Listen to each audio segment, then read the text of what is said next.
If you don't fail, you're not even trying. I'll say it again. If you don't fail, you're not even trying. To get something you never had, you have to do something you never did.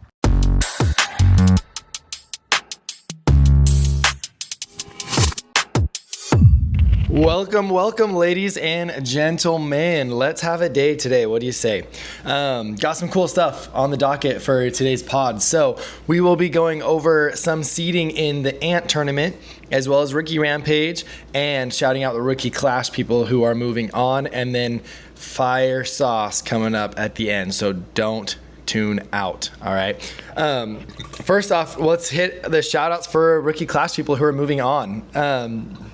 We have Mason Davis, Spencer Sicca, Janice Gonzalez, Richie Zitting, Sean Emberlin, and Tommy Toughnuts all moving on in Rookie Rampage, which is awesome. Long Island rookies, you're out now, but there's more to come. Janice, way to represent Long Island rookies well. You guys are better than this. I know it. We're going to see you guys shine in these later tournaments that are coming up. I just know it. Another one, pending a win. We just need to get a few things serviced. At the moment of this recording is Ezekiel Godin. We just got to get some things serviced. I really think it's just one more service and you got the dub. So hopefully that happens by the time you watch this and you are moving on. Okay, now other really important things. This is for experience reps, for Ant seeding. This is the Active National Tournament. It is crucial you guys get good seeds, and it is crucial you guys go all in on this because, to be honest, the Ant really has some of the best prizes, but they are some of the harder ones to win as well. I know Bryce went pretty deep in it last year, and he is poised to go deep again this year. I'm feeling, going out on a whim here, I'm feeling Elevate Championship in the Ant. Why not? Why not? The two-headed dragon, Logan Zitting and Bryce Topfest in this finals. Let's do it. For seeding right now, this is what has been serviced from January 1st, and you have until June 28th to climb up the seedings for this. So we got Logan Zitting is the number one seed in all of Active for the Ant. It's going to create a little bit easier of a path for you to get to the end, which is awesome. Bryce also up in the top 10 at number 7. And then gets a little interesting, and I think we're going to have a lot of leeway. If you guys have big weeks coming up, you guys are going to be able to skyrocket in the seedings. So Ammon Murphy at 50, Andres Magana at 62, Anthony Wiley at 74, Martin Scala at 98. Okay, and then rounding out the top 125 at 108, we have J-Bro Broxton.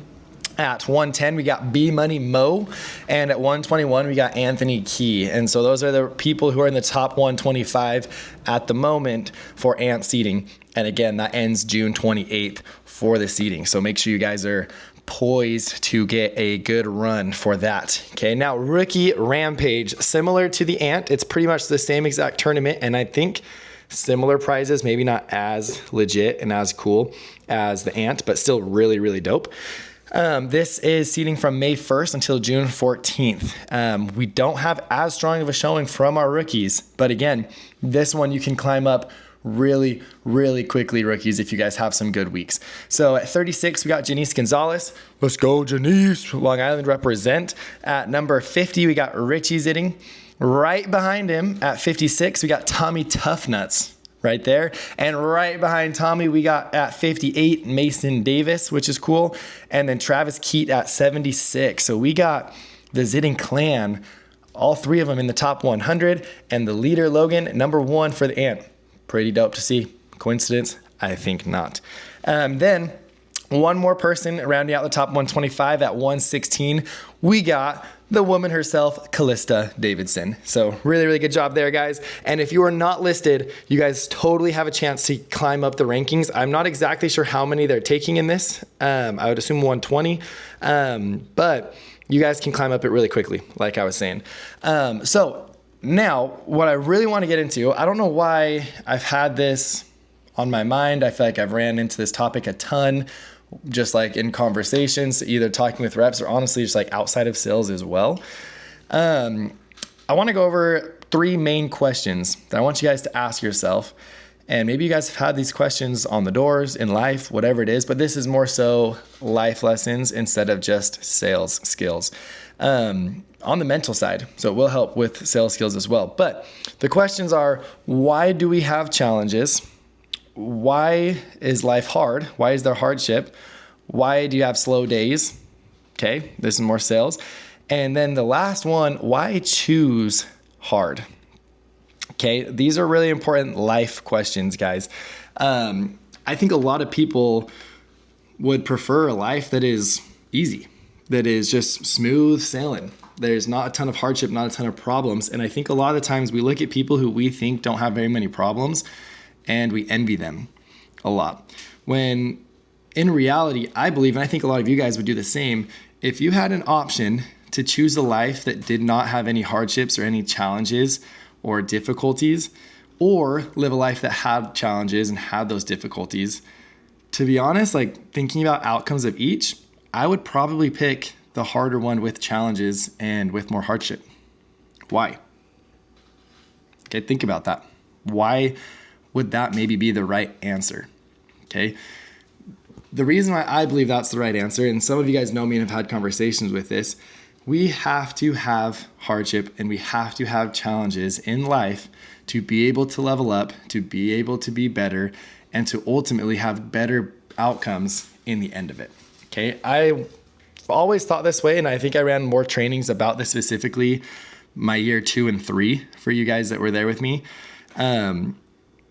If you guys choose easy decisions now, if you choose what's comfortable for you in the moment, you're gonna have to face more trials later on in life.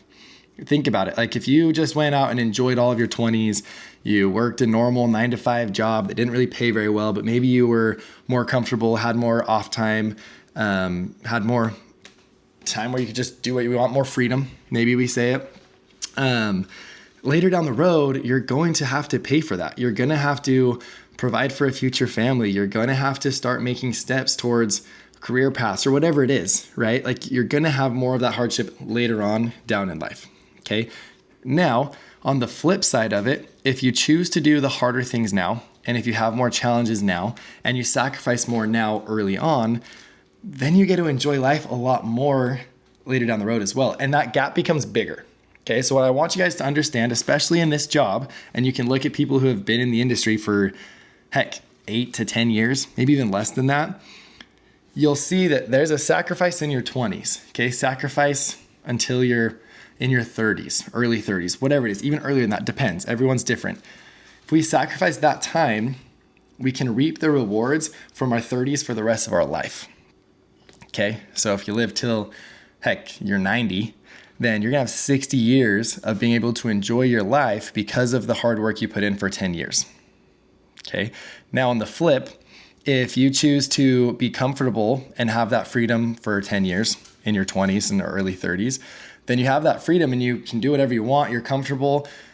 You're gonna end up being way behind, and you are going to spend that 30 to 80, 90 year span trying to catch up, trying to get a grip on life, trying to find ways that you can make money, provide for a family, because it just gets more expensive and it just gets harder to balance a lot more things later on. Okay, so one thing that helps me a lot is remembering my why.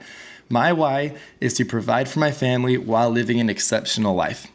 If I really want to provide for my family, and if what's really important to me is being present for my kids' lives, my future family's life, all of that, then I can sacrifice time when it's just me and my wife.